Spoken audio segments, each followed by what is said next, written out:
¿Podemos comenzar ya? ¿Sí? Bueno, buenas tardes, buenas noches a todos y a todas.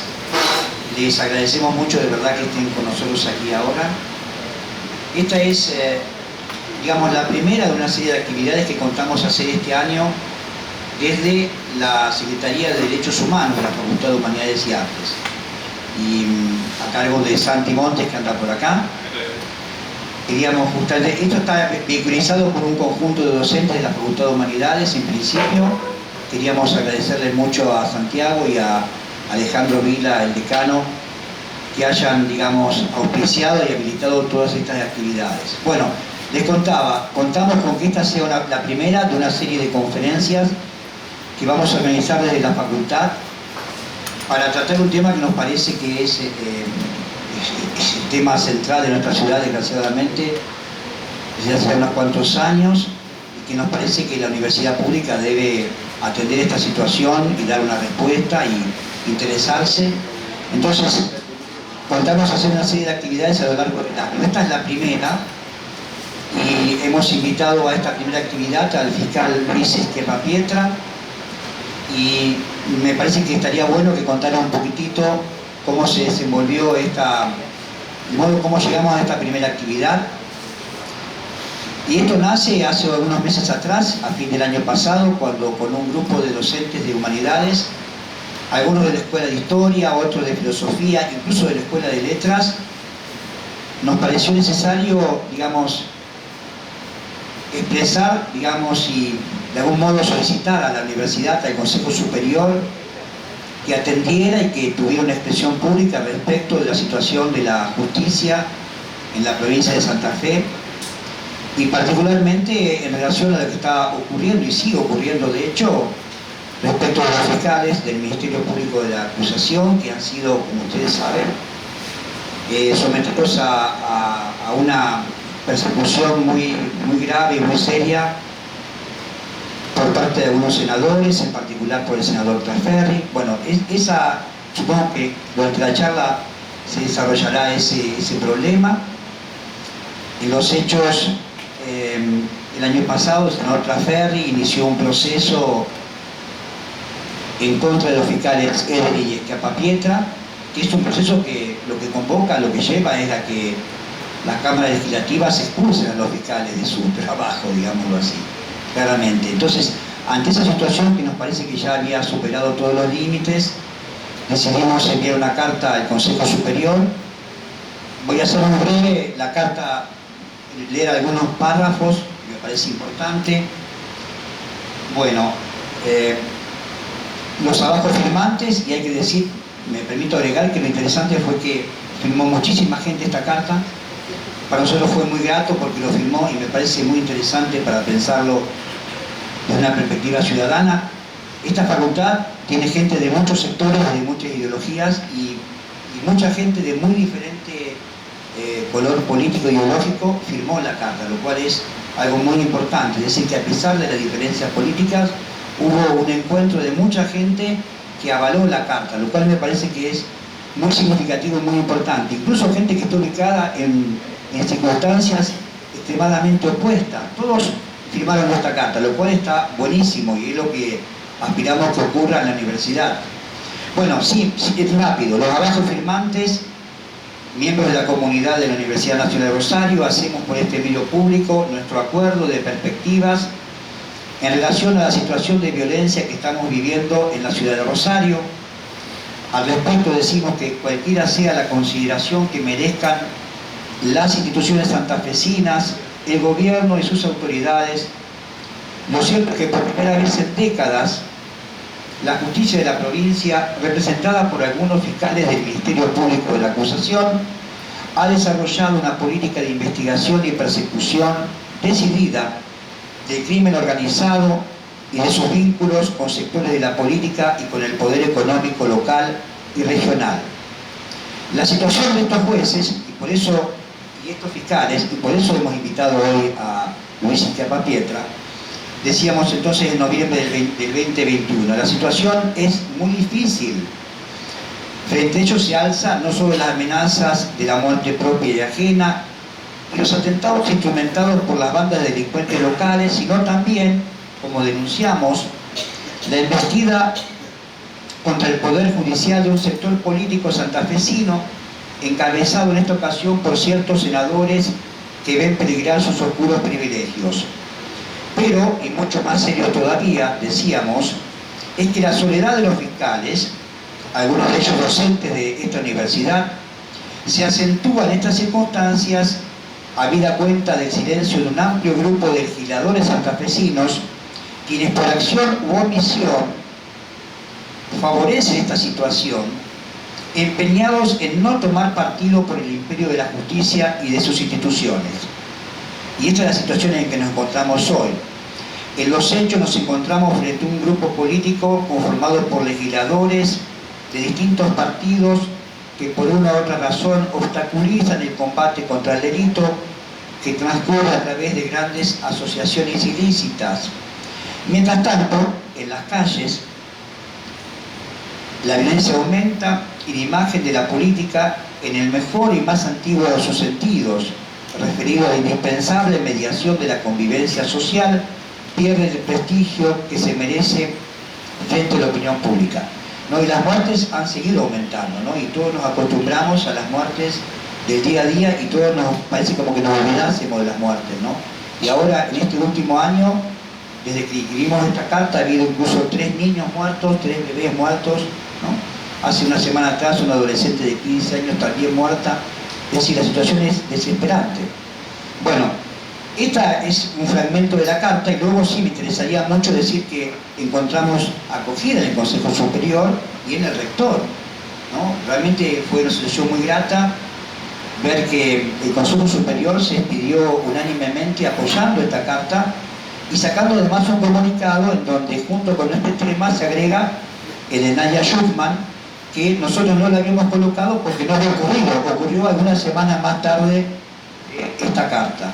Entonces voy a leer también rápidamente y dejo lugar entonces a Rodrigo y a Luis para que hablen, pero me parece importante leer la carta del Consejo Superior. Bueno, ante los hechos de conocimiento público que comprometen el funcionamiento adecuado y la calidad de las instituciones de la provincia de Santa Fe, así como determinados juicios orales que se tramitan actualmente ante los tribunales de la justicia provincial y la ciudad de Rosario, el Consejo Superior de la Universidad Nacional de Rosario manifiesta su profunda preocupación a la vez que expresa su reconocimiento y valoración por la actividad llevada a cabo por el Ministerio Público de la Acusación de la provincia de Santa Fe, en especial a la labor de los fiscales doctores Luis Esquiapapietra, graduado docente de esta facultad, y Matías Ederi, tanto en investigación como en enjuiciamiento de estructuras vinculadas a mercados ilícitos de los que derivan múltiples delitos violentos y económicos. Del mismo modo expresa su solidaridad con la abogada Nadia Schuchman, graduada de esta universidad, referente ineludible en materia de defensa y promoción de los derechos humanos y sometida a una investigación de características inapropiadas y alejadas de normas procesales expresas con seria afectación de sus derechos y dignidad. Asimismo, insta a los actores institucionales correspondientes, expresión abarcativa transversalmente de todos los sectores políticos, a actuar con la responsabilidad que la ONU impone y a disponer sin demora las medidas tendientes a recuperar los valores esenciales que hacen a la vigencia de un sistema republicano, preservando la división de poderes y la independencia de los jueces y del Ministerio Público de la Acusación, que no puede condicionarse mediante el sometimiento a la potestad disciplinaria de otros poderes de Estado provincial, cuestionando privilegios existentes derivados de normas anacrónicas que no guardan relación alguna con el libre ejercicio de funciones legislativas, ni con las demandas sociales de transparencia pública de todos los actos de sus representantes, de acceso a la información y de sometimiento de todos por igual ante la ley. Bueno, este es el comunicado. Nosotros, la verdad que agradecemos mucho al rector, ¿no? Y a los consejeros que hayan dado cauce a esta demanda nuestra. Como ustedes saben, hace algunos días atrás la diputada Matilde Boruela pidió el beneplácito la Cámara de Diputados Provincial para este comunicado que acabo de leer, y como ustedes saben, la Cámara de Diputados Provincial negó el beneplácito a este comunicado que acabo de leer, lo cual muestra la situación en la cual estamos, y lo cual me parece que tiene que reforzar el compromiso, y lo que vamos a intentar hacer en realidad es, por un lado, digamos, expresar nuestro compromiso político con los buenos, para estar, es sencillo, del lado de los buenos, ¿no? Y al mismo tiempo promover en la universidad el enfoque académico, la investigación, ¿no? El enfoque propiamente universitario, que también vamos a convocar a mucha gente, entre ellos vamos a convocar a Marco Villasote, que está ahora con nosotros aquí, a hablar justamente del crecimiento y de la dinámica del crimen organizado en esta ciudad y en esta región. Bueno, los dejo entonces con los conferencistas. Muchas gracias por haber venido.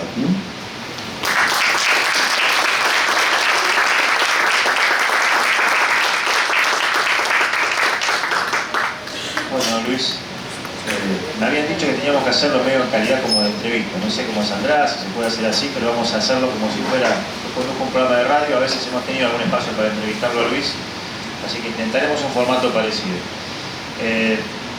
Con el tema, con la temática convocada, yo pensaba, hoy justo termina el primer semestre del año. Si no tengo mal el dato, por lo que se ha dicho, es el primer semestre más violento de la historia de Rosario, con mayor cantidad de homicidios.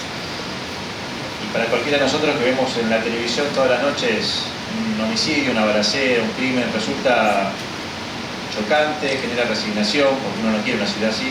Y ustedes, vos que sos uno de los fiscales que está permanentemente trabajando para perseguir el delito, han encarcelado líderes de las bandas criminales, han llevado a juicio a bandas resonantes, y sin embargo, o sea, como que el resultado es al revés. A pesar de todo lo que han hecho, la violencia sigue. Si tuvieras que explicarlo rápidamente, un primer esbozo de por qué sigue pasando todo eso. Hola, ¿se escucha? Muy rápidamente agradezco muchísimo la invitación a todos y a todas, y el reconocimiento también de los decanos, amigos, Hernán, decano de Derecho. Y muchísimas gracias por la participación que me dan en este lugar, y especialmente les quería agradecer. El número de homicidios, no recuerdo exactamente ahora, pero creo que estamos arriba de los 160, creo, en lo que va del año. Si seguimos a este ritmo, probablemente estemos superando los números de homicidios del año 2013, que fueron los más altos, o donde estuvo el pico de homicidios. Es difícil explicar una sola causa vinculada con esto. Es cierto que en Rosario, sobre todo a partir del año 2010 para adelante, hubieron algunas investigaciones un poco más complejas, y ya a esta altura tenemos, en términos de investigación criminal, algunos resultados sobre estructuras criminales más evidentes, que hace un tiempo no la teníamos. A mí me parece que esto no es, digamos, no es que me parece, los datos de la realidad son bastante contundentes en eso, no es una variable que vaya a tener un impacto directo sobre el número de homicidios. Probablemente los números de homicidios en Rosario sigan, no sé si tan altos como este año, pero en la medida que algunas otras circunstancias continúen, no creo que las investigaciones criminales vayan a disminuir sensiblemente el número de homicidios. Como digo, de hecho, venimos en ascenso, digamos, en cuanto a la calidad de las investigaciones criminales. Falta muchísimo, y yo creo que hay mucha tela para cortar allí, pero no creo que esa sea digamos, la receta para disminuir el número de homicidios. Incluso tampoco la tasa de encarcelamiento. Nosotros en Santa Fe tenemos hoy aproximadamente 8.000 personas privadas de la libertad. En el año 2012, cuando comenzó el sistema penal nuevo, 8 años, había 4.000 personas privadas de libertad. Es decir, Santa Fe en un poco más de 8 años, duplicó la tasa, la cantidad de personas privadas de libertad. Con lo cual también, evidentemente, por allí no pasa, digamos, el abordaje de esta problemática. Yo creo digamos, muy rápidamente, porque hay muchas variables para analizar. Hay una combinación de causas que a Rosario la hacen especialmente conflictiva y que de alguna manera pueden ayudar a interpretar las variables violentas. Por un lado, un Estado en muchos aspectos muy deficitario, hace mucho tiempo muy deficitario, que tiene, digamos, hoy serias dificultades, nosotros ya lo hemos dicho en varios lugares, para gerenciar, para administrar la legalidad, pero también la ilegalidad. El Estado de distintas formas interactúa con la ilegalidad y esas formas de interacción hoy están totalmente quebradas. La policía en los barrios no solamente interviene en situaciones lícitas, sino también las ilícitas. Bueno, la intervención en las actividades ilícitas de la policía también perdió terreno totalmente allí y es totalmente alcanzada por hoy por un montón de organizaciones que le han, digamos, quitado esos ámbitos de negocios ilícitos. Nosotros tenemos una causa de juego clandestino que comenzó siendo un juego clandestino, terminó siendo una causa de corrupción. En esa causa, un sector vinculado a los bonos le estaba extorsionando o pidiéndole dinero a cambio al que era de alguna manera el director o el jefe de la organización más provincial del juego ilegal de la provincia. Esa plata se la pedía la policía. Normal y habitualmente quien le sacaba la guita era la policía. Bueno, lo que pasó es que este sector de los monos le ganó ese ámbito de la ilegalidad a un sector de la policía que funciona a partir de esa ilegalidad. Y así con muchos otros sectores. Yo creo que hoy hay, y no es solamente la policía, pero el Estado en general ha perdido esa capacidad de regulación de la legalidad y de la ilegalidad también. Y como digo, en muchas de estas investigaciones se puede ver eso. Por otro lado, Rosario tiene algunas condiciones geográficas que la hacen interesante para la llegada y la salida del mercado de drogas. El último informe de UNODC dice que Argentina es el segundo o tercer país exportador de cocaína del mundo. Bueno, por algún lado sale la cocaína. Y por Santiago del Estero, evidentemente no. Así que ahí hay que poner una mirada sobre esas variables. Evidentemente, yo creo que ese es un tema para tener en cuenta. Por otro lado, el consumo de cocaína y también yo creo que la cantidad de ingresos de cocaína, digo cocaína porque es cocaína y marihuana, habría que decir, ¿no? Son las dos sustancias que más conflictos generan. Ingresan mucha cantidad por todas estas razones. Hay una clase media bastante interesante en Rosario en términos económicos que consume mucho eso. Y entonces es un negocio muy grande. La economía o las problemáticas económicas también en Rosario están bastante pronunciadas. Nosotros tenemos una población, prácticamente la mitad de la población por abajo o en la línea de pobreza, y eso genera que la salida económica para mucha gente sea la comercialización de drogas, y entonces esa oferta y demanda que no se regula evidentemente por el Código Civil, sino que se regula con otras en base a otras formas, bueno, termina generando escenarios violentos para poder, digamos, consolidar determinados mercados, determinados ámbitos o barrios o lugares. Bueno, todo eso yo creo que puede dar alguna explicación a esas variables de estos números violentos. Digo porque nosotros tenemos bastante chequeados, no tengo acá los números, pero probablemente estamos arriba del 60-70% de homicidios claramente vinculados con la problemática de mercado ilegal, el mercado de drogas. No quiero arriesgar una cifra muy precisa, pero yo creo que probablemente un número arriba del 50% de los homicidios, diría con seguridad, que están vinculados al mercado de drogas. Somos un país, dijiste el segundo, en ese ranking. ¿Somos un país productor también de esas drogas o solamente ingresan por acá y de acá se van, en todo caso, cuando se van? Pregunto eso para saber también, porque somos una provincia que siempre se habla del control de las rutas, qué pasa con la ruta 34, qué pasa con los puertos, entiendo que no es de tu jurisdicción, ustedes son fiscales provinciales, pero seguramente les pasa que día a día ven esos delitos que están relacionados de algún modo a la disputa para el territorio de la venta de drogas. Entonces también impactaría de otra forma si, por ejemplo, se controlaran las rutas, se controlasen los puertos y circulase menos droga por la ciudad. Sí, esto obviamente que es en materia de investigaciones federales. Nosotros no somos un país productor en el sentido que obviamente no producimos la coca, la planta de coca, que no hay condiciones climáticas, digamos, básicamente, para poder producir la planta de coca. Los países productores son básicamente Perú, Bolivia y Colombia, fundamentalmente. Y una parte de Ecuador. Pero de Colombia, Bolivia y Perú son los países más donde se concentra la producción. Nosotros lo que sí estamos viendo es que sí están habiendo, digamos,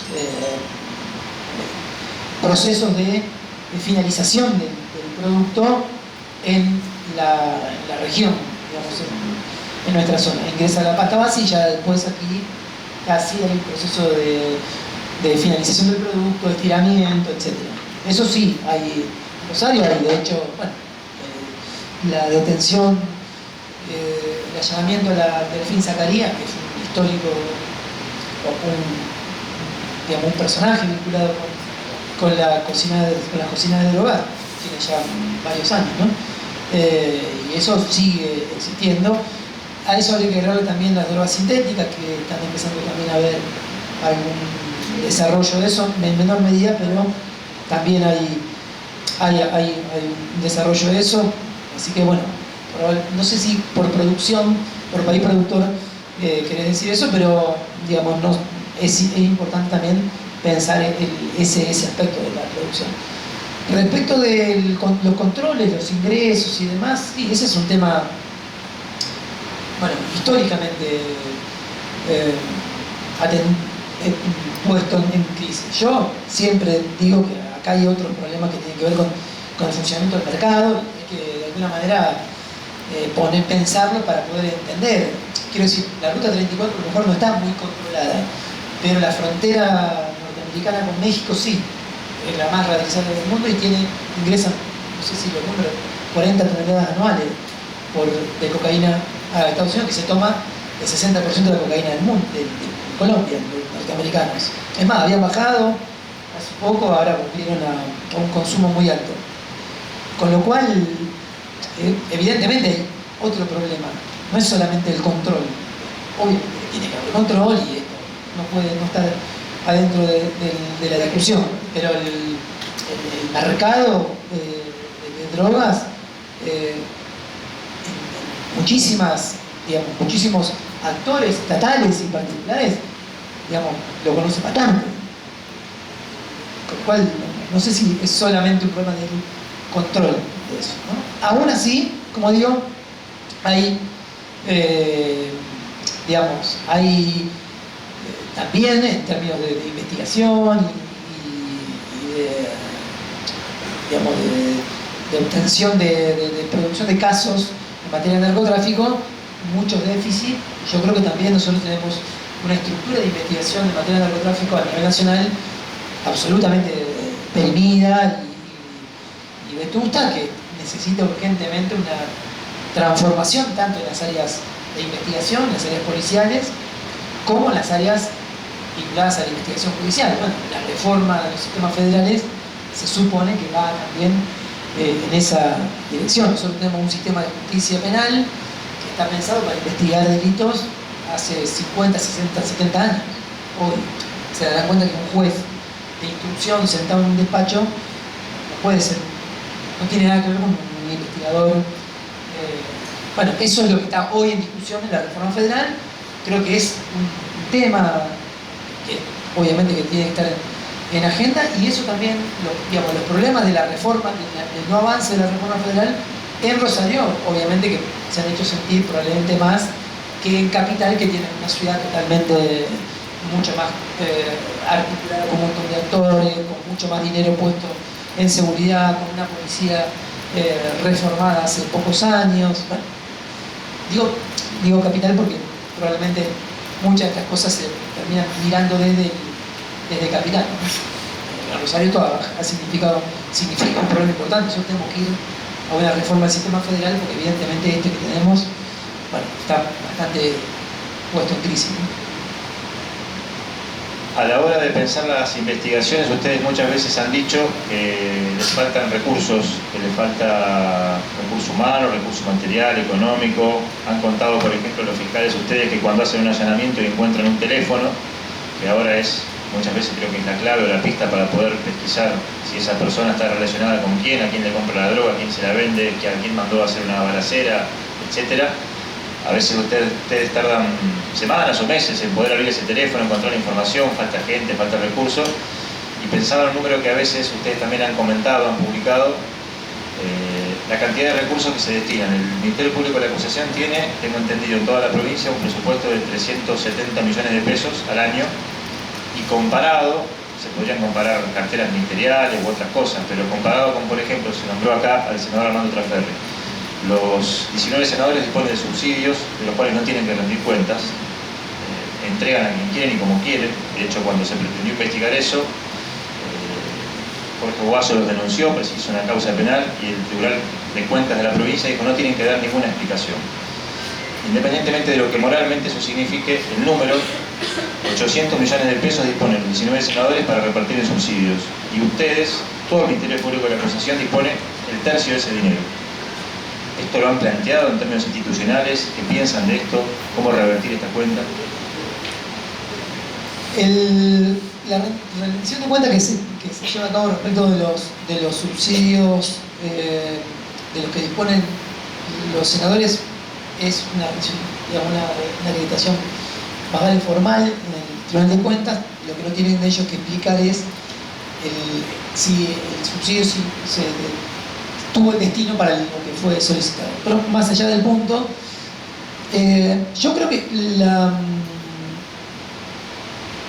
la variable presupuestaria en este caso es un tema a tener en cuenta también para pensar la inserción del Ministerio Público en el contexto institucional de la provincia. El Ministerio Público es una agencia muy nueva, pensado con otras de la provincia y tiene yo creo que tiene varias debilidades institucionales importantes que bien merecerían la discusión en una eventual reforma o una discusión sobre la reforma constitucional del Ministerio Público. Esto que vos mencionás respecto de este año son 370 millones, el año pasado era bastante menos.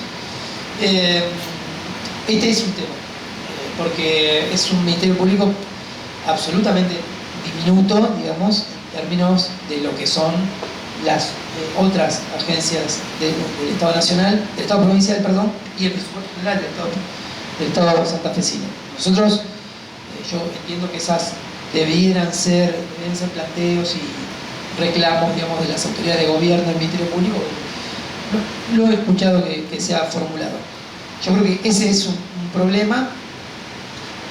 Junto con eso también el Ministerio Público en Santa Fe, ustedes saben, a nivel nacional los ministerios públicos son organismos que no dependen ni del Poder Judicial, ni del Poder Ejecutivo, ni del Poder Legislativo. Es un organismo, el Ministerio Público de la Nación es un órgano que se llama extrapoder, que no depende de estas instituciones. En Santa Fe, como no había reforma constitucional en el momento que se sancionó la ley 1303, que es la que crea el Ministerio Público, y que fue una de las leyes que estructuró el proceso de reforma, el Ministerio Público se insertó adentro del Poder Judicial, abajo, digamos, no sé si abajo, pero sí, en los ravioles, digamos, sería abajo de la Corte. Esto tiene una implicancia en términos de la fortaleza institucional del Ministerio Público. Yo creo que hay una discusión ahora sobre la reforma constitucional. Ese es un tema, si el Ministerio Público sale o no de abajo de la estructura del Poder Judicial. Nosotros, a mí en especial, me parece que debiera ser un organismo autónomo. Tiene hoy autonomía y autarquía, pero tiene una autonomía y autarquía muy limitada por este gobierno general del Poder Judicial de la Corte.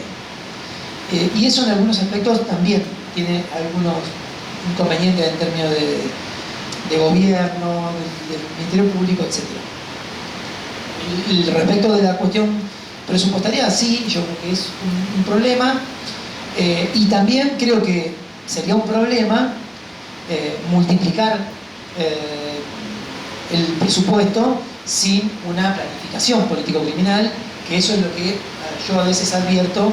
Hay menos discusión. De hecho, el Ministerio Público dentro de poco va a entrar en un proceso de reforma de las autoridades de gobierno del Ministerio Público, y yo veo pocas discusiones sobre cuál va a ser el perfil del gobierno del próximo Ministerio Público.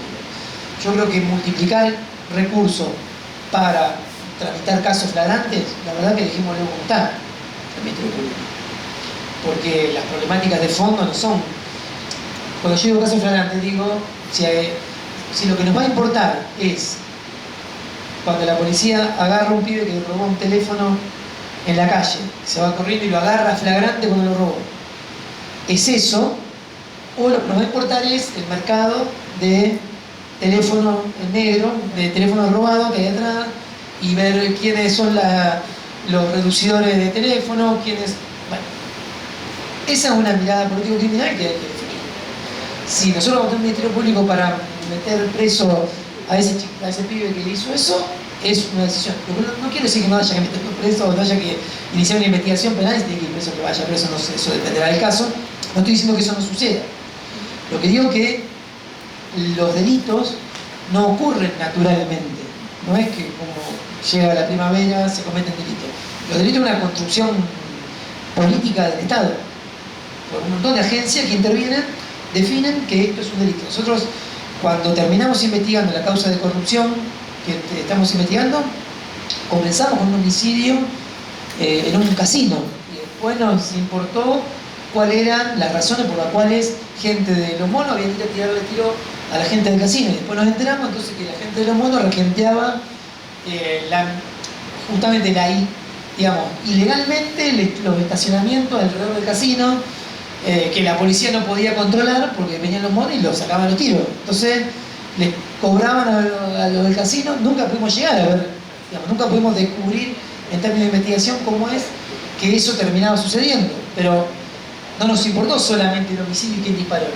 Fuimos a ver qué pasaba con eso, y cuando fuimos a ver qué pasaba con eso nos enteramos que este grupo de los monos había trabajado como estaba trabajando, y que a su vez tenían un vínculo con alguien adentro de la fiscalía que le había pasado información sobre una detención. Entonces nos importó quién era ese vínculo. Quiero decir, el delito, en este caso, no va a haber ningún policía que flagrante venga a descubrir cómo es que se corrompe un área del Estado. Eso no existe. Esas son investigaciones que tenemos que generar los ministerios públicos, y que se supone que las reformas, cuando pensaron los procesos de reforma en 80, años 90, en la región se pensaron para eso, con un discurso fuerte sobre la selectividad del sistema penal, sobre la criminalización de vulnerables, etc. Bueno, dijimos, vamos a construir un ministerios públicos en América Latina que se preocupen por otras cosas. La verdad que ese relato, respecto del cual, por mi historia personal, incluso participé en mucho de eso, está muy lejos de lo que pensábamos hace 20 años. Nosotros pensábamos reforma hace 20 años que vayan por un lado, y la verdad que terminamos duplicando las cárceles de presos, y la fisonomía del interno carcelario no cambió mucho. Nombraste recién la causa del juego ilegal, que empezó por un crimen mataron a un apostador en el casino. ¿Cómo fue o qué sintieron ustedes, los fiscales que investigaban, cuando se dieron cuenta que subiendo para arriba en esa investigación había colegas suyos, integrantes de la fiscalía, inclusive tu jefe, o un senador provincial como Traferri? No sentimos muchas cosas. Nosotros nos guiamos, digamos, por la cosa más investigativa, ¿no? Mira, me acuerdo que en ese momento esto fue una situación bastante particular, porque nosotros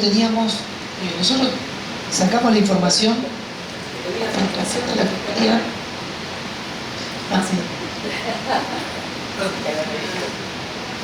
y que había una filtración en la fiscalía porque teníamos el teléfono. Nosotros habíamos detenido al que había planificado el atentado al casino. Lo detuvimos 3 días después del hecho porque estaba intervenido por otra causa. Intervenido el teléfono. Lo allanamos. Cuando allanamos, él echó a la policía, rompió el teléfono, lo partió y lo tiró a la calle. A los 3 días, 4 días, pasó un chico caminando, levantó el teléfono de la calle. Esto fue así, pues, créanlo o no, pero fue así. Levantó el teléfono de la calle de un amigo en Venado Tuerto, que era fiscal, Chano Purón, no sé si lo conoce, y le dijo: che, mira, acabo de levantar un teléfono que estaba tirado, y yo ayer vi por el noticiero que habían allanado un departamento. El departamento estaba en Pellegrini y Mitre. El Chano, un fiscal de Venado, se comunicó con un fiscal de Rosario, nos dijo: mira, hay un pibe que tiene un teléfono enfrente de la casa de Cachete Díaz. Nos llevó el teléfono. En ese teléfono estaba todo roto, no lo podíamos abrir. Lo mandamos a la policía de la ciudad de Buenos Aires, que tiene un gabinete bastante viola. Lo abrió el teléfono, y en el teléfono teníamos una foto que le había mandado a alguien, evidentemente de adentro de la fiscalía, porque eran los datos de una investigación penal, de una causa penal. Y se lo mandaba a una persona de apellido Peiti. Eso es lo que teníamos nosotros. Y era todo lo que sabíamos. La verdad sospechábamos, pero de prejuicioso nomás, porque no teníamos evidencia para pensar quién podría haber sido. Sospechábamos de 2 o 3 personas, empleados o fiscales que podían haber hecho eso, que a su vez tenían una proximidad con el fiscal regional de entonces. Nosotros lo que pensamos fue, bueno, estuvimos como 2 meses con esa foto, porque no sabíamos qué hacer, porque la verdad era que nosotros no teníamos que salir a hablar mal de alguien, una autoridad que no sabíamos quién era, perdón, de alguien de adentro de la fiscalía que había filtrado la información y no sabíamos quién era. Íbamos a dejar bastante de evidencia, digamos, mal parado un montón de gente, que íbamos a manchar el nombre de la fiscalía. Entonces estuvimos como 2 meses sin hacer nada. No sé si 2 meses, pero 1 mes y medio. Me acuerdo que un día llegamos a la oficina y yo les dije: miren, vamos a hacer una cosa. Sabemos que es Peiti, sabemos que Peiti era un hombre con muchos vínculos. Nosotros teníamos ya muy, digamos, peinada toda su, por redes abiertas, por fuentes abiertas, todas sus relaciones. Le dijimos: saquemos la detención y captura de Peiti, y en la audiencia mostremos mostremos esa foto, que sea, va a ser ruido eso, y entonces por algún lado va a saltar. Sacamos la detención, Peiti se refugó en ese momento, se fue, y fuimos a la audiencia sin Peiti, y efectivamente fue un escándalo, que una semana todos nos decían que cómo vamos a hacer eso, que dejamos mal parar el Ministerio Público, etc. A los 4 días, cuando vino Peiti, ya él llegó diciendo: yo quiero contar cómo fue todo esto, y bueno, y él contó toda su versión respecto de esto. Allí involucró directamente a 2 fiscales, al fiscal regional y a otro fiscal de grado y a otro empleado, y a su vez él lo contó porque él de alguna forma se sentía, digámosle, extorsionado por la gente de Los Monos, que le pedían a él plata para poder funcionar, para que sus casinos ilegales funcionen. Entonces él se sentía víctima también de esa situación. Lo que cuenta es que efectivamente todo esto se lo había contado a los fiscales regionales y a otro de los fiscales que terminó condenado, y que los fiscales lo que supuestamente le iban a garantizar era esto, era la seguridad, que él pueda seguir funcionando. Bueno, evidentemente no funcionó, porque incluso le tiraron tiros a él cerca de la casa de él y demás. Bueno, así fue como avanzó la investigación. Nosotros nunca nos pusimos muy sentimentales, digamos. Avanzamos en la investigación y después terminamos con la derivación de la investigación sobre Traferri, que la investigación sobre Traferri a nosotros nos lo pone en la investigación una serie de intervenciones telefónicas que tenía un fiscal de Venado Tuerto, Matías Merlo, en otra causa de fuego ilegal del año 2017, en donde él nos envía un montón de intervenciones telefónicas de aquella época que mostraban un montón de vínculos de Peiti con Ferri, que él no los había analizado porque él no estaba investigando ninguna organización aquí, o por lo que fue, no lo había analizado. Por eso nosotros también en ese sentido es un error, bueno, no creo que sea un error de Ferri, sí un error de análisis, pensar que nosotros construimos una causa contra él. Nosotros, de hecho, la evidencia más fuerte que tenemos contra él es evidencia que estaba en otra investigación de otro fiscal de hace 3 años atrás. Ustedes no sabían que iba a pasar el tiempo de investigación. Obviamente, mucho tiempo antes de todo eso. Quiero decir, no hay, digo porque hay sobre las investigaciones penales, la relación con la política, etcétera, podríamos hablar mucho y bueno, Argentina tiene mucho debate sobre ese tema. Nosotros acá de hecho no estábamos investigándolo a él, llegamos por un camino lateral, digamos, hasta la investigación contra él. Hablamos de la investigación del juego ilegal, cómo apareció el senador Traferri en esa investigación. Ustedes pretendieron que se presente ante la justicia como cualquier ciudadano, no lo hizo, se amparó en sus fueros. No sé cómo está esa situación hoy, qué pasó, creo que apeló, creo que también los denunció a ustedes. Pero para sumar a esto te quería preguntar, porque después de la investigación del juego ilegal ustedes siguieron avanzando con la investigación del caso Alvarado. Ya no hablamos del juego ilegal, sino del narcotráfico, y vuelve a aparecer Traferri. También apareció la actual vicegobernadora. Bueno, ¿qué hay de todo eso? Vuelvo a preguntar, ¿qué se siente? ¿Hasta dónde se puede llegar? ¿Qué puede pasar ahora? Porque en ese juicio, si bien ustedes juzgaban homicidios, que fue lo que se condenó, de una situación ilícita, aparecieron funcionarios políticos actuales, así como funcionarios políticos y de la policía del pasado. Respecto a lo primero, Santa Fe tiene una constitución que es bastante original, es del año 62, es original en el sentido de que en materia de fueros parlamentarios tiene una extensión prácticamente que no tiene ninguna constitución de Argentina, salvo la de San Luis, creo, que dice algo parecido a la nuestra. Que lo que dice básicamente la constitución de Santa Fe es que no se puede investigar, no se puede imputar, no se puede juzgar, no se puede, bueno, llevar a juicio ni condenar a ningún legislador, salvo que sea el propio cuerpo al que depende ese legislador, diputado o senador, que lo desafore. Digamos, no fue solamente, sino que además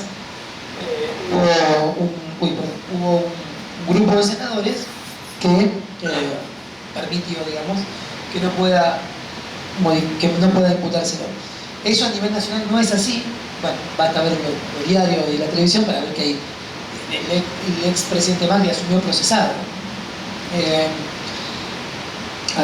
cargo del presidente. Quiero decir, y hay muchísimas causas, bueno, hay muchísimas causas de funcionarios políticos de distintas colores políticos y demás. Nosotros en Santa Fe no podemos ni siquiera, no podemos. La legislación, el Código Procesal Penal, impide formular imputación, es decir, el primer acto del proceso penal, el que abre una investigación y el que permite desarrollar un montón de medidas investigativas que no se pueden hacer justamente salvo que el órgano lo desafore.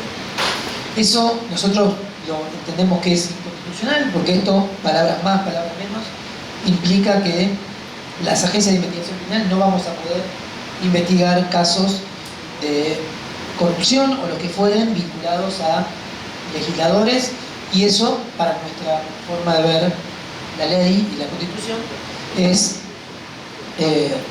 es irreconciliable con el texto constitucional y sobre todo con las convenciones constitucionales que sancionó Argentina vinculadas a la corrupción, que son contundentes en este punto sobre los deberes de Argentina de investigar, evitar, etcétera, la corrupción, con lo cual para nosotros esto es inconstitucional. Así lo planteamos, la jueza lo planteamos en el contexto de que le pedimos a una jueza que declara inconstitucional ese artículo y lo cite al senador a una audiencia imputativa. Hasta acá no estamos hablando de privación de la libertad, estamos hablando solamente de imputar causas, porque los fueros parlamentarios sí tienen un alcance en general, nacional, vinculado a la privación de la libertad, que mientras tenga el carácter parlamentario no se lo puede privar de la libertad, sobre todo para proteger la posibilidad del funcionamiento del órgano,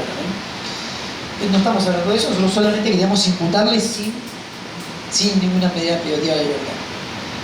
La jueza nos hizo lugar, planteamos esto en la Cámara. Cuando la jueza no nos hizo lugar, allí empezó la denuncia de Traferri, ya lleva 6 o 7, no recuerdo cuántas, pero allí creo que comenzó la primera denuncia que hizo contra nosotros, porque él decía que nosotros teníamos que archivar la causa. La jueza no le hizo lugar, fuimos a la Cámara, que es un recurso que prevé el Código. El juez de la Cámara sí nos hizo lugar a lo que nosotros planteábamos, y fuimos a la Corte. En la Corte de la provincia.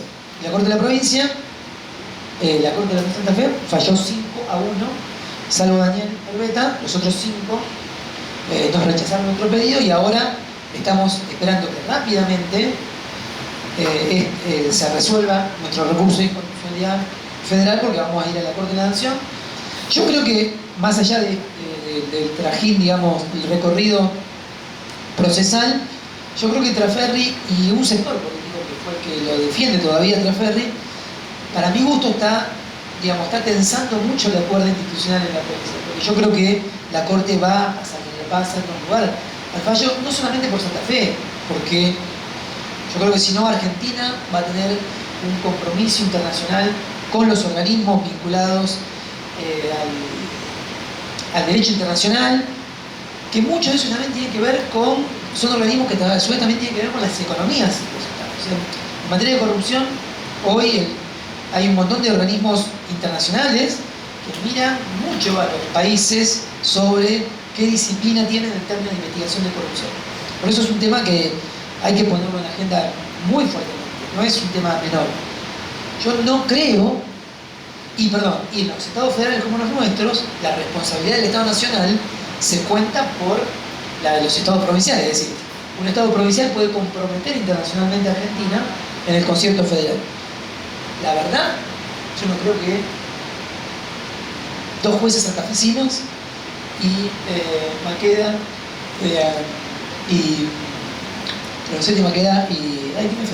y Rosenkranz vayan a dictar un fallo que ponga a ese nivel de tensión esta situación, y mucho más por una causa así, en donde lo que hay que hacer es Traferri tiene que sentarse a que lo imputemos y que siga la historia. No sé, no hay mucho más vuelta. La verdad que Traferri no solamente no se sentó y no vino a hacer esto, sino que además, mientras utilizó, y yo también en ese sentido, hay también para tener una crítica que no es solamente Traferri, digamos. Yo creo que acá la mirada que ha habido sobre el acompañamiento de Traferri fue un problema también. No solamente de los senadores, también. Yo creo que el fallo de la Corte, los fallos en general debieran ser más escritos pensando en la gente, ¿no? Que son los destinatarios y no los abogados. Pero realmente el fallo de la Corte de la provincia, bueno, la verdad que el voto de Daniel Herbeta es muy bueno, nos beneficia a nosotros. Pero si ustedes leen los otros 5 votos, hay 2 que directamente no se entiende qué quieren decir. No se entiende de qué lado están, digamos. ¿Están a favor o en contra? Y después hay, por ejemplo, en el voto de la doctora Gastaldi menciona, para fundar su voto, el relato nuestro cuando nosotros fuimos a pedirle a Traferri el desafuero. Cuando nosotros fuimos a pedirle el desafuero a Traferri, nos atendió la Comisión de Acuerdo y la Comisión de Asuntos Constitucionales, no en el recinto, en una comisión, no dejaron pasar a ninguno de nuestros asistentes que venían con nosotros, pasaron solos. Nosotros pedimos que pase la prensa, no dejó pasar a la prensa. Y fundamentalmente Gramajo y Enrico, tuvimos muchos debates y discusiones porque digamos, defendían fuertemente la posición de que no había razones para el desafuero. De ese encuentro, supuestamente había un taquígrafo. Nosotros pedimos la versión taquigráfica, nunca nos la dieron la versión taquigráfica. Sabemos, porque en el Litoral publicaron una vez una nota que supuestamente existía esa versión taquigráfica. Bueno, la doctora Gastani en el voto transcribe parte de esa versión taquigráfica. No solamente no es parte del expediente, no fue parte del recurso. Nosotros pedimos un informe a la Corte para que nos diga si eso había sido solicitado, en su caso en carácter de qué. Porque para hacer eso los jueces, para empezar, tendrían que tener posibilidades de investigar por sí mismos. En los sistemas acusatorios adversariales, los jueces no investigan, los jueces juzgan. Es una medida de investigación, con lo cual ya de por sí no debieran poder haberla pedido. Pero lo que sabemos que tampoco se pidió, es decir, ¿cómo le llegó a mano a la doctora Gastaldi un documento que nosotros no lo tenemos? Quiero decir, ese fallo, yo creo, a lo mejor soy muy vehemente porque no va a pasar en la Corte Nacional. Por eso yo creo que hay un nivel de tensión del escenario institucional muy fuerte, porque además a esto en el marco de la reforma, de la discusión de la reforma constitucional también. Entonces, yo la verdad que, bueno, creo que, y nosotros a veces hacemos alguna mención, así una apelación a la racionalidad en todo esto, pero nosotros lo que queremos es imputar un delito a una persona y nada más. Ni siquiera estamos pidiendo que vaya preso, en prisión preventiva. Bueno, en eso estamos ahora. Me parece que la Corte de la Nación tendría que, ojalá rápidamente pueda tomar intervención y veremos qué fallo dicta. Nosotros tenemos mucha confianza de que el fallo sea un fallo favorable. Bueno, si no lo es, ahí sí se va a terminar, por lo menos la posibilidad de avanzar en esa imputación. Respecto de, me decía de... Sí, en Alvarado nosotros apareció una intervención extraordinaria porque nosotros, el grupo, que a su vez esto también sirve para entender un poco también algún nivel de dimensión violenta de Rosario. Alvarado fue una organización que la jurisdicción federal la tuvo en miras, o la tuvo a tiro, digamos. Bueno, no sé si a tiro es la mejor expresión, pero la tuvo a tiro de investigación, quiero decir, en febrero del principio de 2013, abril de 2013. Hacen una denuncia anónima, en donde describen prácticamente buena parte de toda la estructura de la organización criminal de Alvarado. Ustedes imagínense que para esa altura, meses después, matan al pájaro cantero, que fue un homicidio que trajo muchos problemas porque desarticuló parte de la banda. La gente que lo mató al pájaro cantero, los que fueron a juicio, que terminaron absueltos, fueron Muñoz, un chico de apellido Muñoz, Damario y dos Bassi, un chico de apellido Bassi. Ellos estaban nombrados en esta denuncia anónima en el federal en el año 2013 como integrantes, algunos de ellos, no todos, como integrantes de la banda de Alvarado. Digo, ¿no le hubiera servido al investigador del homicidio del pájaro que la banda contraria estaba formada así, asá, estos eran los componentes? Porque probablemente un curso investigativo puede ser, bueno, al pájaro cantero lo mató gente de Alvarado. No solamente no hubo ningún tipo de comunicación entre la jurisdicción federal y la provincia en aquella época, sino que además la estructura criminal de Alvarado estuvo prácticamente en las sombras durante mucho tiempo. Alvarado estaba preso, primero en Campana, después estuvo en Guardapilleta, por una causa de robo de autos que la investigó un fiscal en San Isidro y fue juzgado y condenado en San Isidro. Nosotros lo que entendemos, mostramos en el juicio, terminó condenado Alvarado, es que esa condena no significó su detenimiento en la actividad criminal, sino que él continuó y a partir de allí armó toda una estructura de negocios y vínculos estatales y particulares para, entre otras cosas, comercializar la droga, pero además de eso, cometer distintos delitos, funcionar en otros mercados ilícitos también, vinculados a la autoparte, etc. Toda esa estructura de Alvarado tuvo un apoyo, nosotros le dijimos así, un permiso estatal ilegal a partir de un montón de actores estatales muy fuertes, policiales fundamentalmente, que, digamos, muchos de ellos terminaron su carrera, digamos, en San Lorenzo. Y muchos de ellos vinculados a la ex división de drogas de la policía de la provincia. Nosotros mostramos en un teléfono que le sacamos un allanamiento a un policía que había sido director de drogas, que en ese teléfono se intercambiaba mensajes con Traferri y le decía, Traferri le decía a él que yo no quiero que ustedes aparezcan, yo quiero y debo preservarlos. Le decía Traferri a ellos. Parte de la estructura policial que nosotros condenamos a varios policías, 6, 7 policías, por el caso de Alvarado.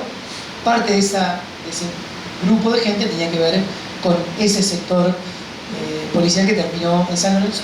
Para nosotros, obviamente que era importante mostrar cómo es que, cuando nosotros hablamos de apoyo estatal, queremos decir esto, bueno, de la policía, en vez de investigar una banda criminal, lo que hace es investigar a la contraria para posibilitar que la otra pueda seguir funcionando. Bueno, terminan en estas cosas. Cuidado, yo fui fiscal en el caso donde se condenó a Guille Cantero y a los monos. Es el primer juicio, yo fui uno de los fiscales y estaban 100% bien condenados. No estoy diciendo que no haya que investigarlo, no había que llevar a cabo esa investigación y esas condenas. En mayo de 2013 fue el mes más violento hasta ahora, del año más violento hasta ahora, de la historia de Santa Fe. No me acuerdo de la cantidad de homicidios que hubo, creo que casi uno por día. Y la causa que me tocó llevar a mí, que fue el homicidio de Marra, de un bolichero, estamos totalmente convencidos de eso. Lo que creo también que evidentemente estaban pasando un montón de otras cosas en la provincia que no tuvimos nosotros, digamos, información sobre eso, y que la causa Alvarado por eso también para nosotros es tan importante en términos de entender algunas lógicas de funcionamiento del Estado. Cuando yo decía que el Estado gestiona también la ilegalidad, tenía que ver con esto. Esto tantas veces se ha hablado, ¿no?, del doble pacto, de cómo es que por un lado, durante mucho tiempo la clase política delegó en la fuerza policial el problema de la seguridad, y luego la fuerza de seguridad se encargaron de gerenciar lícita o ilícitamente ese mercado. Y lo que ha pasado claramente que acá este doble pacto en Santa Fe ya hace tiempo que está totalmente quebrado, y hay que pensar obviamente otro modelo de abordaje de eso, ¿no? Y me parece que la causa del Alvarado es un buen ejemplo de eso que ha sucedido. Queda por contar, pero capaz que es muy largo. ¿Cómo o por qué apareció nombrada la vicegobernadora en ese juicio? Entiendo que también a partir de la mención del allanamiento de la escucha. Nosotros, hay dos menciones respecto de ella. La primera es por un allanamiento que se hizo en la isla, en la zona de Charigüe. Nosotros teníamos un testimonio de un testigo que era de identidad reservada, después trascendió los nombres por todos lados, que nos marcó 2 homicidios. Alvarado estaba prófugo en ese momento. Nosotros lo detuvimos en Córdoba en febrero, el 2 de febrero del 19. Él estaba prófugo, lo estábamos buscando, y una de las posibilidades que está escondido en una de las casas que tenía en la isla. Esta persona nos dijo que nos fue y nos marcó 2 propiedades, 2 casas distintas. Nosotros fuimos, fueron, incluso creo que yo no fui, pero no sé si no fue Matías, a marcar las 2 propiedades. Fuimos con gente de la Policía Federal y de Prefectura, en 2 lanchas. Fuimos unos días antes, nos identificó las 2 propiedades, nos dijo esta era una de las casas que nosotros veníamos y demás. Esta persona había sido del núcleo de la organización. No de la organización, muy vinculado a él al robo de autos en el año 2010, por allí. Bueno, nosotros pedimos las órdenes de allanamiento, las órdenes salieron con los exhortos vía Entre Ríos. Obviamente, como sabíamos, la titularidad del dominio registral no estaba reflejado, no sabíamos que estábamos entrando allí. Cuando se producen los allanamientos, pasa lo que todos sabemos.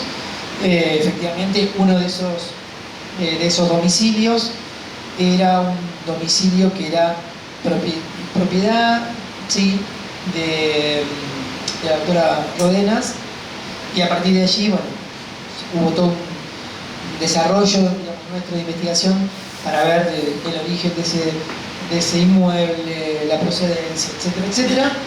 Lo que nosotros pudimos averiguar, hicimos una investigación bastante larga respecto de eso. Nosotros lo que le entendimos o pensamos que puede ser una explicación, digamos, razonable para ese problema, para ese punto, sí que fue un problema, es que el testigo, que él indica la casa que indica, cuando la referencia con un muelle. Él dice, yo venía a esta casa que tenía un muelle, nosotros en ese muelle tomábamos cerveza, cuando se hacían jodas, estábamos ahí, qué sé yo. Se acordaban mucho del muelle. Esto, yo no fui a marcarlo, pero contaron los chicos que fueron. Ese muelle, en esa casa, dice, según dice Ortigara, esa era la manera de identificar esa propiedad. Ese muelle en esta casa fue construido después, y había una casa bastante cercana allí, diría muy cercana, que tenía ese muelle y que no lo tiene más. Todo eso nosotros lo pudimos probar. O sea, nosotros trajimos a la gente que vive en la otra casa que ese muelle no estaba más y que este otro se construyó después. Esa es la explicación que tengo para dar. Esa es la explicación que nos dieron a nosotros. Eso es lo que, digamos, hasta allí es lo que tenemos para decir. La verdad que nosotros, yo realmente con este tema nosotros, y después la otra mención es un audio que se intercambia el abogado de Alvarado, que está condenado como parte de la organización, con Alvarado, en donde le dice, donde Alvarado le dice a su abogado que busque y que si no, que veamos que nos dé una mano en las ruedas. Dice así el audio. Ese audio estaba en el teléfono que nosotros le secuestramos a Alvarado. Cuando nosotros lo detuvimos a Alvarado en febrero, él vio venir la policía, salió corriendo y tiró el teléfono a un lago. La policía se tiró atrás, lo sacó, lo secó, lo puso en modo avión, y ese fue el teléfono que mandamos a Nueva York, Estados Unidos, y allí estaba uno de estos audios. Había muchos audios de Telegram que se borraban. A los 30 días la extracción fue el día 27. Así que tuvimos suerte en eso. Y uno de esos audios decía eso. Esas son las dos menciones que hay en la causa respecto de Alejandro Rodríguez.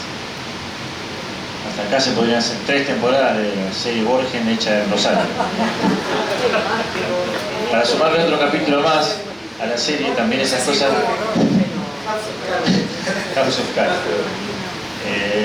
Para sumar otro capítulo más a las cosas que les ha tocado investigar a vos y a Matías Cederi, también recuerdo el caso de un narco barra brava de Newell's que es asesinado en septiembre de 2020, creo que fue, en una estación de servicio en Granadero Baigorria, y en su teléfono ustedes detectan, cuando encuentran el teléfono y fue asesinado ese narco, que había comprado dólares acá a media cuadra, y no pocos dólares. La pregunta, además de que nos cuentes algo de eso, es ¿cómo hace la plata del narcotráfico, que seguramente es en pesos, para convertirse en dólares para llegar a comprar la droga que no se produce acá? La cocaína se compra, vende en dólares. Nosotros los teléfonos, digamos, bastante claro, con lo cual tiene que tener alguien que le venda dólares. Y en esta investigación, vos te referías al homicidio de Medrano, del Coto Medrano. Coto Medrano fue un líder de la barra de Newell que manejaba parte de la venta de drogas en la zona del norte de la ciudad y parte de San Lorenzo. El homicidio de Medrano también generó también una descomposición, digamos, del mercado de drogas en el norte de la ciudad y también en San Lorenzo, trajo otros homicidios también vinculados. Nosotros tenemos varias causas sobre esa. Últimamente tuvimos una detención de una persona apellida McAdam, que también está vinculado con toda esa trama de homicidios relacionados con ello. Cuando lo matan a Medrano, en el teléfono teníamos que haber ido a comprar 2 veces en la última semana. Era un viernes y era un lunes y un viernes de la otra semana. Había comprado una vez $25.000, creo, y la otra $30.000. Sí, eso, que los dólares se los venden la financiera de acá a los narcos. Gracias. No sé. Nosotros llamamos la financiera, había, entre otras cosas, perdón, acá siempre la aclaración, no toda la financiera. O sea, no, claro, no todos, porque si no después dicen, porque esto es una mácula para todo el sistema financiero rosarino. No estoy diciendo eso, porque digo que la cocaína se compra-vende en dólares. Así que, bueno, y que alguien se lo vende. Nosotros allanamos esa financiera, tenían, bueno, después nos enteramos que se escaparon por atrás con alguna documentación. Sabemos que había una bolsa con 180 DNI. Parte de esa investigación, como tenía bien que ver con toda la trama más comercial, digamos, económica, fue derivada a otra oficina del Ministerio Público que se ocupa justamente de eso, y nosotros continuamos con la trama más, digamos, criminal. Nosotros tenemos una oficina que, digamos, para ser esquemático, nosotros investigamos corrupción o criminalidad económica, financiera, pero cuando hay algún vínculo con mercados criminales violentos. Cuando hay una problemática bien vinculadas a estafas o digamos, más al mundo financiero, lo investigan otras oficinas del Ministerio Público. A propósito de esto que contás, nombraste ya el Senado provincial, nombraste el Poder de la Política, de la Policía. Para que el narcotráfico exista, se continúe, crezca, también tiene, en el entramado social tiene que haber otras complicidades. El sector financiero o parte del sector financiero también está, seguramente por lo menos ya hace la vista gorda, como decir, le vende dólares a un narco que viene con peso y no tiene cómo justificar su ingreso. En este tiempo en el que ustedes han sacado algún caso a la luz, así como pasó con el caso de Traferri, ¿se sienten ustedes respaldados, acompañados? Porque, digamos, lo que yo siento cuando escucho estos casos es que la sociedad, parte de la sociedad rosarina que vive en un country muy lujoso, no se anima a decir, o sea, cuando vos encontrás, como esa vez en un allanamiento, que le habían vendido dólares a un tipo que habían matado de 20 tiros en una estación de servicio, medio como que se corre el velo de que parte de, no sé, los edificios de la ciudad, la gastronomía, el sector financiero funciona también con ese ingreso. ¿Cómo se pone eso sobre la mesa para cambiarlo? Entiendo que también hay discusiones sobre una ordenanza para regular el lavado de dinero, pero es complicado porque ya ahí no vas al búnker en el barrio marginal, sino que vas a la zona más poderosa de la ciudad. Sí, y te agrego una cosa, el gran negocio del mercado de drogas, digamos, la cocaína que se toma a mansalva y es cara es la del centro de Rosario. O sea, no es la de los barrios periféricos. Y esa es los barrios periféricos toman cualquier cosa. Totalmente degradada la sustancia, una cosa muy dañina para la salud. Por eso hay muchos temas, ¿no? Uno es ese, sin duda. Yo creo que el sistema del mercado de drogas es eso, es un mercado que genera excedentes dinerarios muy grandes y que ese dinero de alguna forma va ingresando a la economía formal o informal, y eso hace funcionar muchas digamos, actividades. Yo lo que advierto y lo que veo es que, bueno, que nosotros tenemos allí muchas debilidades en términos de abordaje de este problema, que el Ministerio Público no va a ser solamente no va a ser suficiente, mucho menos, para pensar estos problemas. Bueno, de hecho, por ejemplo, hace poco el municipio presentó un proyecto, ahí se están discutiendo ordenanzas, presentó un proyecto del Poder Ejecutivo para reordenar todo el trabajo de abordaje vinculado a habilitaciones y demás, muy digamos, en orden, en órbita con esta problemática. Eso yo creo que, digamos, son iniciativas que tienen que multiplicarse en un montón de ámbitos, porque son justamente las que van a permitir poder, digamos, precavernos de muchas de estas deficiencias. Respecto del apoyo, no sé bien qué sería. Sí, nosotros tenemos un Ministerio Público por muchas razones pequeño, débil. Nosotros, y siempre decimos, la mejor forma de apoyarnos a nosotros no es, digamos, es con actos, cuando los actores institucionales importantes de la provincia toman decisiones que van en orden claramente del apoyo de nuestras investigaciones o del apoyo de las investigaciones en general del Ministerio Público, nosotros nos sentimos apoyados en ese sentido y con espalda. Cuando no sucede eso, nos damos cuenta que, bueno, ahí nos miramos con Matías por el costado y decimos, bueno, ¿qué hacemos? ¿Dónde vamos? Y nos ha pasado de las dos. Cuando en la Facultad de Derecho Rosati dijo, bueno, a ver, ¿de qué lado vamos a estar? Yo creo que esa es una forma de pensar los apoyos institucionales. ¿De qué lado vamos a estar? Porque acá no hay, creo que, ya que decía buenos y malos, hay bastante, no sé si es así tan maniquea la cosa, pero hay una mirada que no se puede soslayar y que, digamos, si tenemos una agencia del Estado que investiga algún nivel de criminalidad no tan habitual, bueno, hay que bancarla. Y eso tiene un costo.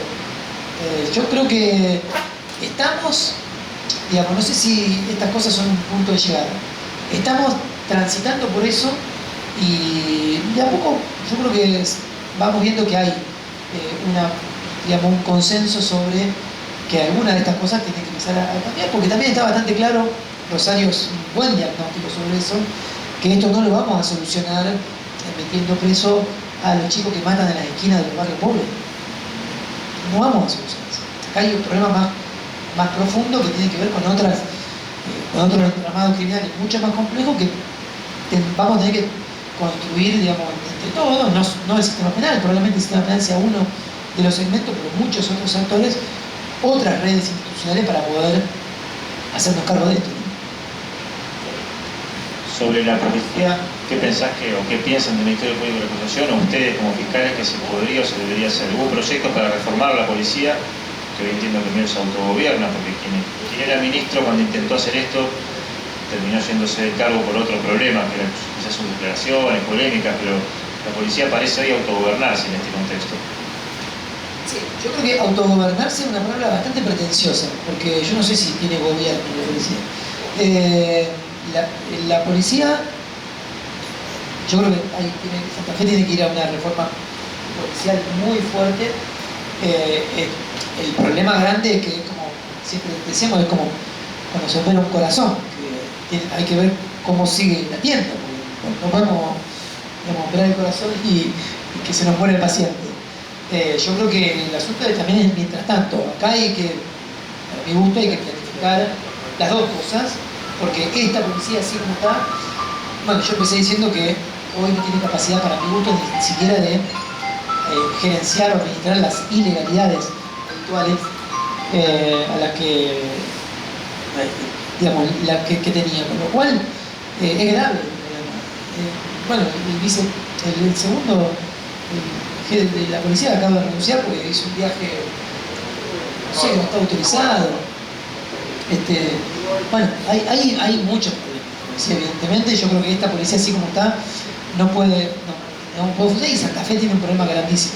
Igualmente no es solamente esta policía, yo creo que también hay un debate fuerte sobre cómo acoplar la policía de la provincia con las fuerzas federales. Acá también hay un tema grande. Rosario es una plaza que tiene que tener otra atención de parte de la Fuerza Federal, digamos, una atención más fuerte sobre planificación, despliegue, etcétera, de federales de distintas órdenes, ¿no?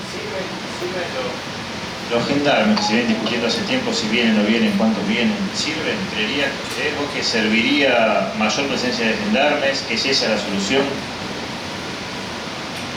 No sé si la solución, yo creo que sí que sirven. De hecho, últimamente he conversado sobre algunas experiencias recientes en algunos barrios que hay números muy provisorios. ¿Cuál es? Números muy provisorios porque son muy recientes, pero que hay algún dato alentador sobre la presencia de esos barrios. Por ahora.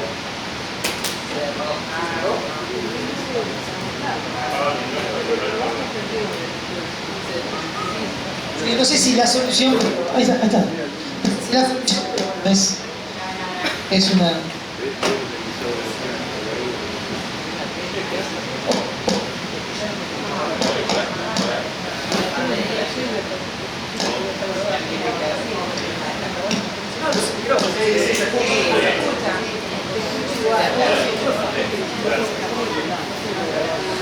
No, eso que me parece que, no sé si es la solución, pero es una yo creo que hay que darle planificación y organización a la línea de fuerzas federales, pero parte, digamos, de las cuestiones que hay que tener en cuenta es eso. Bueno, para terminar la charla y las preguntas, volviendo al punto del inicio que fue el apoyo del Consejo Superior y de la Universidad, ¿cómo crees hoy que la universidad, que sos y que fuiste, puede involucrarse en esta temática? Mira, a mí para sorpresa, no sé sorpresa, pero muy bien, me pareció toda esta iniciativa y la forma que se ha canalizado todo esto. Yo creo que ha sido una cosa muy buena para nosotros. Me parece que la universidad en este punto, digamos, nosotros nos sentimos muy contentos con la manera que ha resuelto su intervención. Me parece que ha sido una intervención muy seria, digamos, madura, incluso con una vocación también de ampliación a la ciudadanía a partir de la carta esta que estuvo circulando. Así que en ese sentido yo creo que a la facultad me parece que eso es, para la universidad, digo, para nosotros ha sido muy importante y no tenemos más que agradecer lo que ha sido. Después creo que, digamos, me llama bastante la atención, y eso a veces lo charlo, que mucha gente en la calle, así, ¿no? Saluda, con lo cual yo veo que ahí hay una cosa de buena olla. Bueno, después me parece que eso, que creo que hay que ver de qué manera en los ámbitos institucionales esto termina canalizándose y bueno, veremos cómo terminamos nosotros. Los organizadores tienen cortar o cerrar o... Sí, no, yo creo que habría que abrir, no sé, habíamos pensado abrir un poco a las preguntas que apareciesen los asistentes. Es un problema el micrófono, pero bueno, hablaremos y preguntaremos sin micrófono. ¿Tienes el micrófono?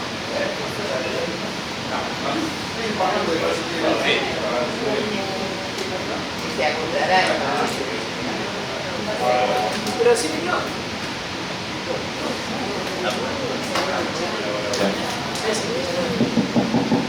Bueno, no sé si preguntan desde ahí. Hasta ahí se escucha mejor. Bueno, no sé si quieren hacer alguna pregunta.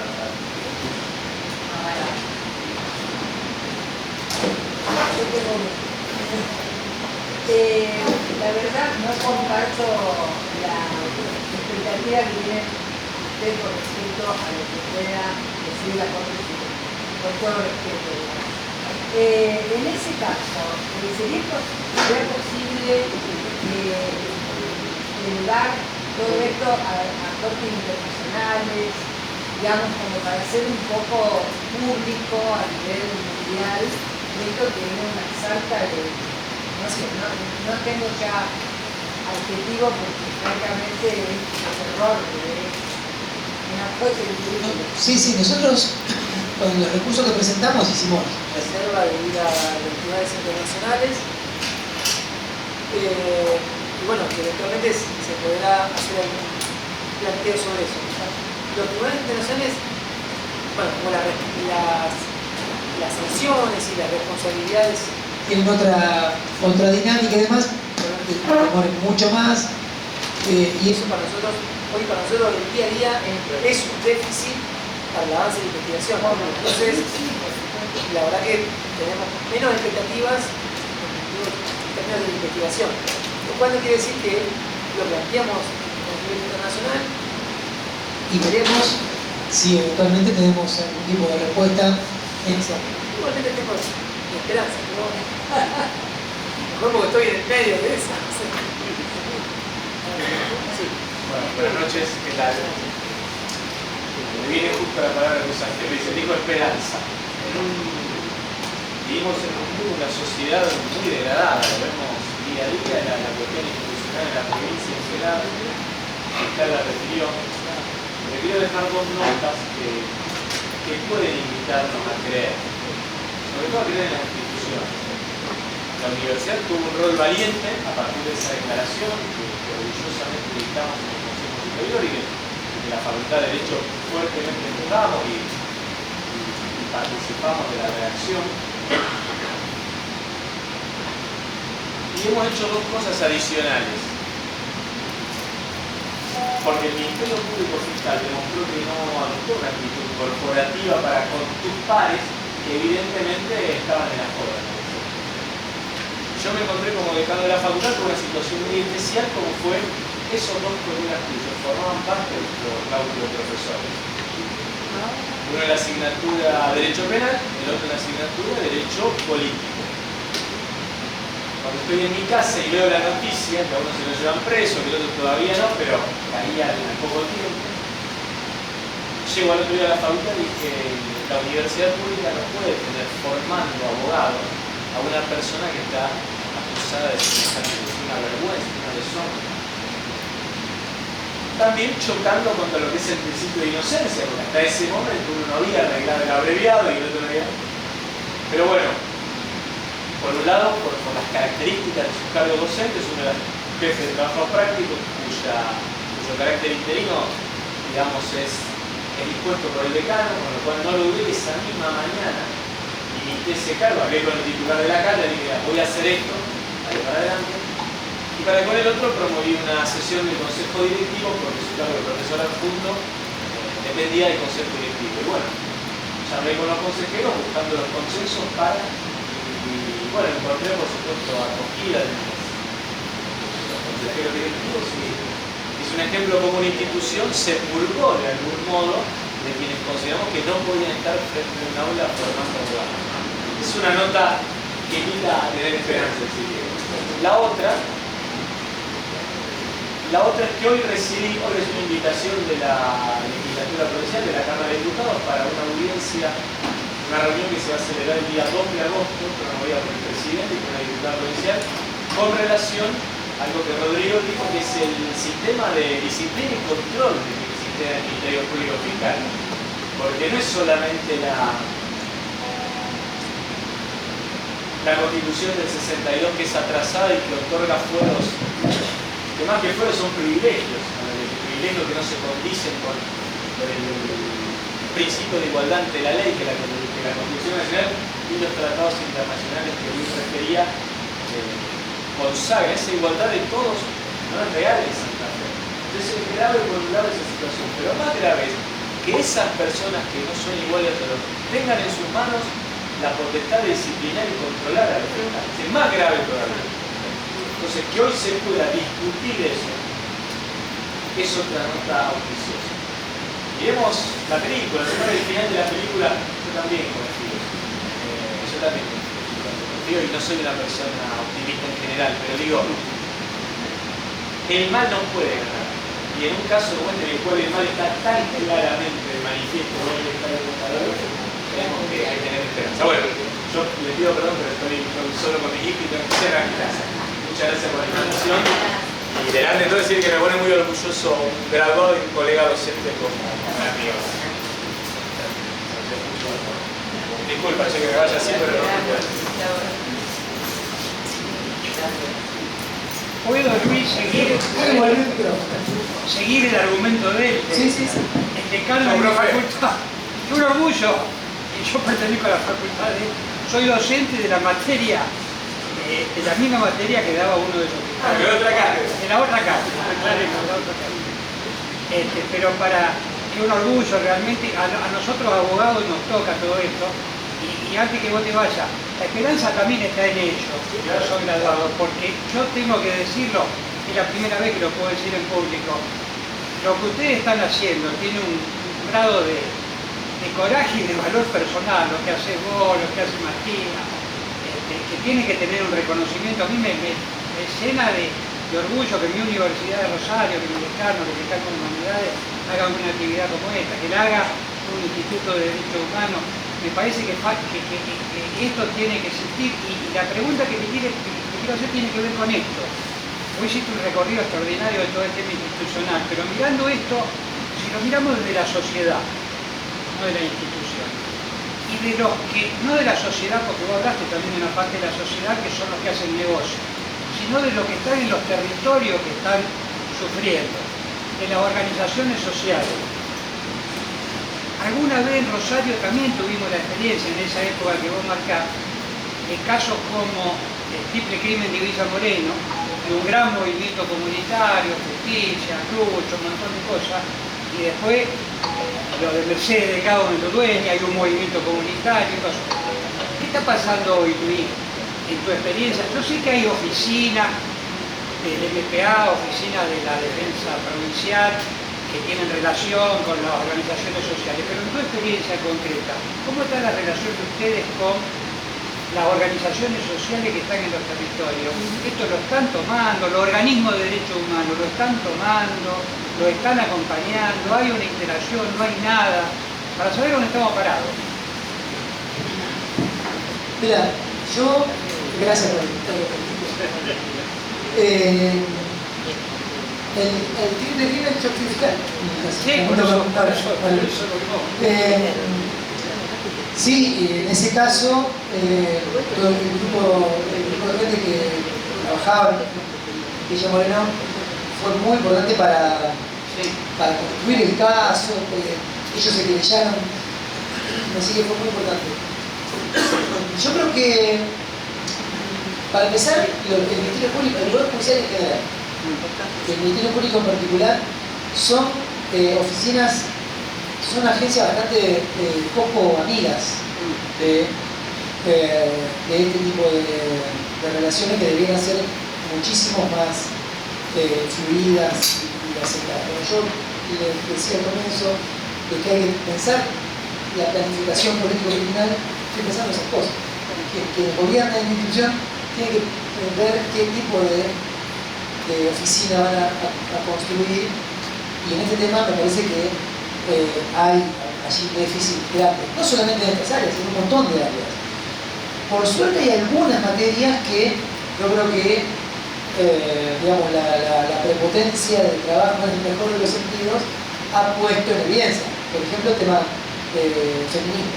Hoy hay mucho más, una mirada bastante más fuerte sobre algunas problemáticas sociales y, digamos, un acercamiento a esos fenómenos de parte de estas oficinas en función de eso. Pero nos queda muchísima violencia institucional, corrupción, hay un montón de áreas en donde efectivamente los ministerios públicos deberían tener una relación con las organizaciones sociales, las organizaciones intermedias mucho más fuerte, que no la teníamos y es bastante difícil en ese sentido. Nosotros, por ejemplo, tenemos bastante vínculo con algunos núcleos oscuras de algunos barrios con los cuales hablamos mucho y nos transmiten bastante información, pero aún así yo creo que ahí hay un déficit grande del Poder Judicial en general, y obviamente que hay que ir hacia modelos mucho más anclaje territorial en ese sentido. ¿Se puede hacer una pregunta a partir de lo que dijo él que me pareció bien a cuento? Me pasa muchas veces, yo trabajo en el móvil de una radio y muchas veces voy a cubrir como noticia estas muertes que estamos hablando de estos 140 o 150 homicidios. Muchas veces pasan en la noche o la madrugada y a la mañana siguiente tenemos que ir los periodistas a cubrir esa noticia. Muchas veces pasa, la sensación que tenemos es que las cifras de homicidios son, no sé, digo, 2 o 3 homicidios de esos 140 conmocionan a la sociedad y al poder político. Recuerdo, por ejemplo, el caso del arquitecto Joaquín y cómo el intendente y el gobernador acompañaron la manifestación, fueron al monumento, se comunicaron con la familia, pero no notamos, no es una opinión, es un dato, de parte ni del intendente, ni del gobernador, ni de los propios medios, la misma sensibilidad cuando muere un pibe pobre en un búnker o víctima de una violencia entre bandas narcos. No sé si esto ayudaría a encontrar una solución, pero la sensibilidad la sensación que tenemos es que mueren olvidados y viven olvidados. Muchas veces en los territorios a los que vas se viven condiciones de pobreza, de marginalidad. Y el intendente, el gobernador, digo, para no personalizarlo, los poderes públicos se tomaron de otra forma estas muertes que están pasando. La sensación que hay es que esta cifra de homicidios podría ser 140 o 200, estamos como naturalizándola. No sé si convocar una mesa de emergencia, algún tipo de acción institucional que relacione al MPA con el municipio, con el consejo, con las organizaciones sociales, con la iglesia, pero algún tipo de acción distinta a la que se está haciendo se podrá prever. Bueno, yo soy fiscal, no sé cómo empezar Yo, a ver, lo que creo que la naturalización no es de los homicidios. Nosotros naturalizamos que el Estado está por la de pobre. Eso es un problema. Es un problema vinculado a, como preguntar, por la naturalización de los homicidios. Bueno, sí, pero esa misma gente no sé qué tipo de educación tiene, no sé qué tipo de salud tiene, no sé. Yo creo que en ese sentido hay una especie de anestesia social que a veces, bueno, tiene que ver más con las épocas, no sé cómo definirlo.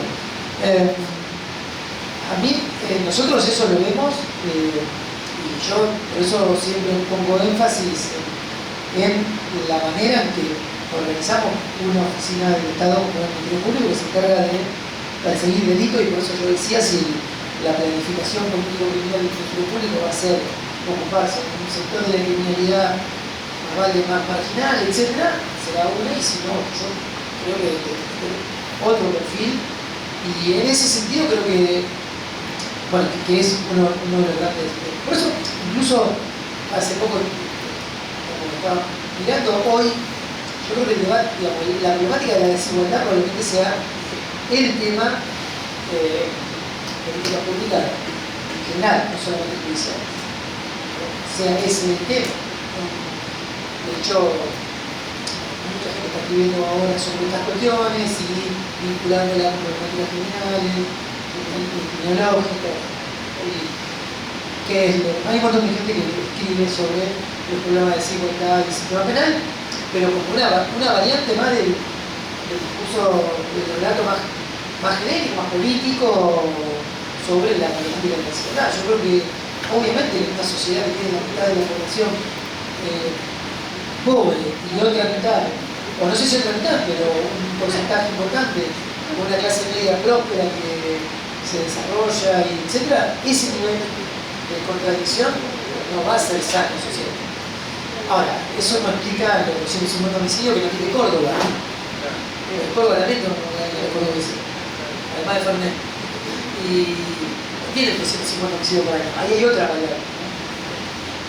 Pregunta última, bueno, no sé, todo lo que quieran, pero no sé si en algún momento tendremos que decir que se terminó porque la gente se está cansando.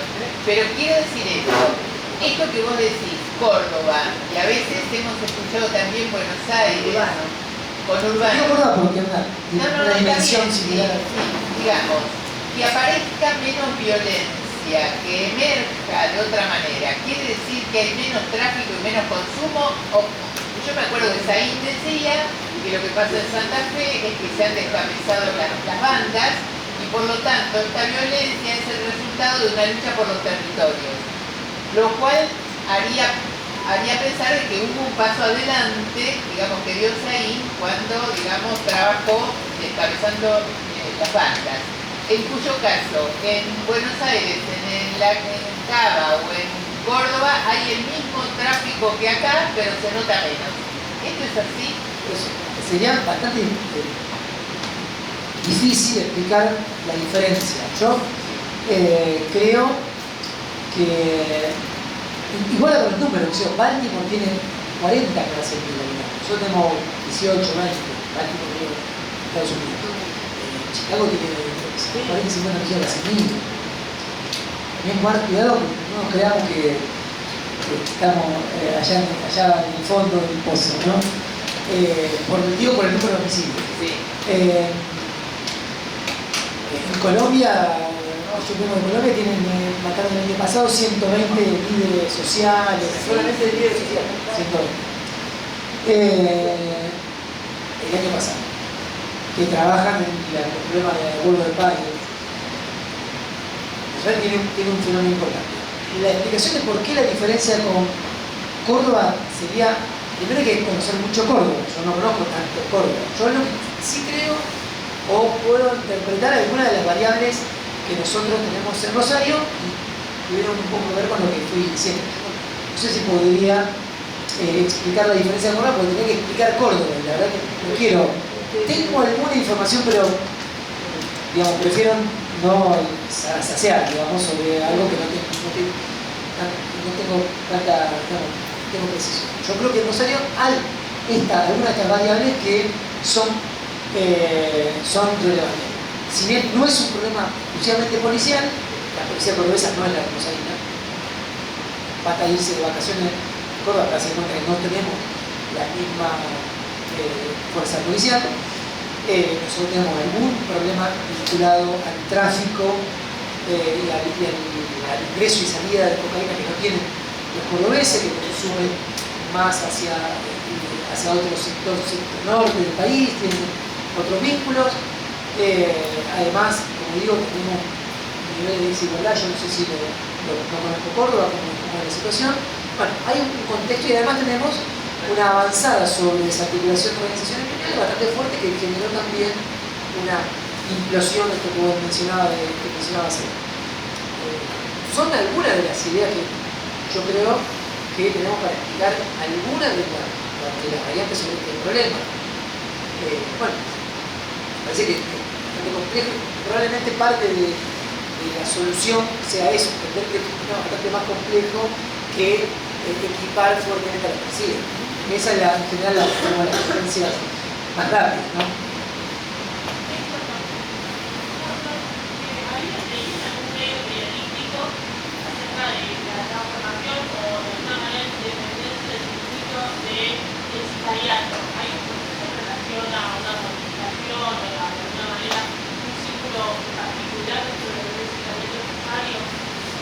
Sí, Rosario está viendo mucho más sicariato, pero tampoco se imaginen, ¿viste? El tejano que viene de Colombia con la super pistola. Sicariato es pibitos que por 3.000, 5.000, 10.000 pesos van y matan, y en algunos casos muchas veces ni siquiera está directamente asociado al dinero, porque hay muchas relaciones sociales. Hablaba allá el doctor sobre qué pasa en los barrios, las relaciones sociales. Muchas de estas cuestiones también tienen que ver con cómo los chicos en los barrios van logrando su inserción en los ámbitos de un reconocimiento identitario. Mucho tiene que ver con cómo yo me inserto en un nuevo grupo de personas, cómo me respetan, O sea, hay una construcción de identidad vinculada a tirar tiros que tiene mucho que ver con una cosa más cultural. Hay un tema que a mí me gusta, se llama tiroteo, en donde el tipo le dice discutir con vos como un tiroteo. Se naturaliza hasta eso. Yo creo que hay una cosa de inserción ya de una cosa más cultural vinculada al uso del arma. Bueno, eso es lo que estamos hablando. El despliegue de armamento que hay, el uso de armas que hay en Rosario también es muy paradigmático, la cantidad de disponibilidad de armas de fuego que hay. Nosotros tenemos una causa donde estamos investigando la división balística de la Policía de Rosario. Cuando fuimos había supuestamente 3.000 armas inventariadas, ya la cuenta no, está arriba de 10.000. Ustedes tienen que ver cómo están todas las mamadas tiradas por ahí. Pero sí, y es más, nosotros llegamos ahí porque en un homicidio nos cuentan que las armas estaban en un lugar. Cuando vamos, buscamos las armas estaban registradas como estaban adentro de balística de la policía. Y hay condenado un policía que tiró las armas a este pibe para que vaya por la tiro. Todo eso es inmediato. Son chicos que compran armas a los policías que se la venden por 2 mangos y van y matan a uno porque quieren quedar bien con un líder o porque les pagan 2 mangos. También hay otros homicidios. O sea, hay algunos homicidios más raros que puede ser. ¿Relacionado con la venta de servicios necesarios o todavía no se ha identificado? No sé qué le llama circuito económico. Sí, las patitas se organizan para algún pibe matar a otro. Eso va a pasar, es muy habitual. Diría todos los días. Es más, hay gente que se precia de ser buen tirador o de tener buenas armas. Hay hechos que se conecten con algunas armas y no con otras. Eso se circula dinero alrededor de eso. Así que eso se ve muy habitual.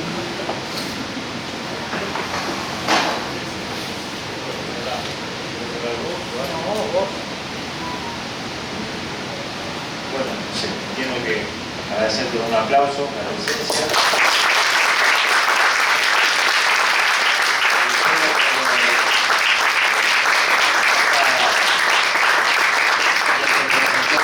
Espero que haya sido acorde al objetivo que se habían planteado y que aquella vez que empezaron a plantear una carta para apoyar el trabajo de él y de Matías Cedric, bueno, que este sea un paso más para ese trabajo de instalar acá en la facultad esta problemática. Muchas gracias.